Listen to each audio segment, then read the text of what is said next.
વિદ્યાર્થી મિત્રો, સ્વાગત છે નવા વિડીયોમાં। શિક્ષણ સહાયકના મિત્રો મહત્વના સમાચાર જોવા મળી રહ્યા છે। ઓબીસી એસટી એસટીના ઉમેદવારો છે તો તમારા માટે મિત્રો મહત્વના છે। શું છે અપડેટ સરકાર તરફથી જુઓ એકવાર। ઉમેદવારો છો અને જો કાયમી ભરતીની રાહ જોઈને બેઠા છો તો જરૂરથી આ વિડીયો નિહાળજો અને તમારા મિત્રો સુધી જરૂરથી શેર કરજો જે લોકોને આવા સમાચાર જોવા મળી રહ્યા છે।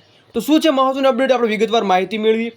તો કે અનામત કેટેગરીના ઉમેદવારો માટે 55% પાસિંગ માર્ક્સના નિયમ ભંગનો આક્ષેપ જોવા મળી રહ્યો છે। શિક્ષણ સહાયકની ભરતીમાં અનામત કેટેગરીનો લાભ ન મળતા ઉમેદવારોમાં નારાજગી જોવા મળી રહી છે।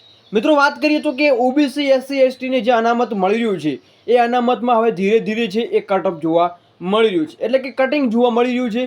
હવે એ અનામતનો લાભ છે એ મોસ્ટ ઓફલી કંઈ પણ કેટેગરીમાં જોવા મળતો નથી, એસટી હોય, એસસી હોય કે ઓબીસી હોય।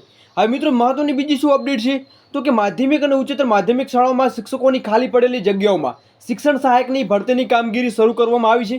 જો કે તેમાં ટાટ પાસ ઉમેદવારો પાસેથી ઓનલાઈન અરજી પણ મંગાવવામાં આવી રહી છે, પરંતુ પાસિંગ માર્ક્સના અનામત કેટેગરીનો લાભ આપતો નહીં હોવાનો આ આક્ષેપ જોવા મળી રહ્યો છે। તો મિત્રો કેટલો યોગ્ય અંશે, કેટલા અંશે યોગ્ય છે, જરૂરથી તમારો અભિપ્રાય કમેન્ટ સેક્શનમાં જણાવજો। તમે જો ઓબીસી એસસી એસટીના ઉમેદવારો છો તો જરૂરથી જણાવજો। મળીએ નેક્સ્ટ વિડીયોમાં નવી અપડેટ સાથે। મિત્રો સાંજે એક મહત્વની અપડેટ આપવાનો છું, એ જરૂરથી જોજો। અને મિત્રો આપણે એક યુટ્યુબ ચેનલ છે એને જરૂરથી સબસ્ક્રાઈબ કરો, વિડીયો ડિસ્ક્રિપ્શનમાં લિંક મૂકી દઈશું, એ જરૂરથી સપોર્ટ કરજો। જય હિન્દ, જય ભારત।